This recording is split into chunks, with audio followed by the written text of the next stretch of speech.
Hello viewers, welcome to education and job corner. দেখুন, এই মুহূর্তে আমি সুপ্রিম কোর্ট অফ ইন্ডিয়ার অফিসিয়াল ওয়েবসাইটে আছি। আপনারা যেটা জেনেছেন যে রাজ্য সরকার, মধ্যশিক্ষা পর্ষদ, স্কুল সার্ভিস কমিশনের যে এসএলপি দায়ের করা হয়েছিল, তার মধ্যে স্কুল সার্ভিস কমিশনের যে এসএলপি করা হয়েছিল তার সেই মামলাটির হিয়ারিং আগামীকাল মানে 29/4/2024 এবং রাজ্য সরকারের তরফের এসএলপির হিয়ারিংয়ের ডেটটা হচ্ছে আগামী 3 মে মানে আগামী শুক্রবার।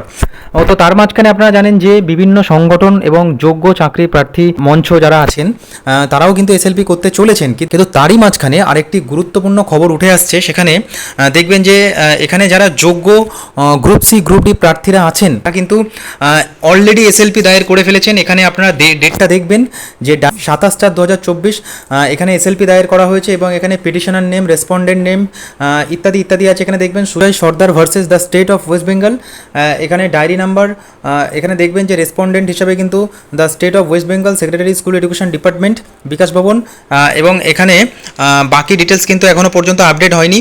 বাকি ডিটেলস বলতে কবে নাগাদ এই মামলাটি উঠতে চলেছে বা শুনানি কবে নাগাদ হতে চলেছে সেটা কিন্তু পরবর্তীতে আপডেট আসলে জানা যাবে।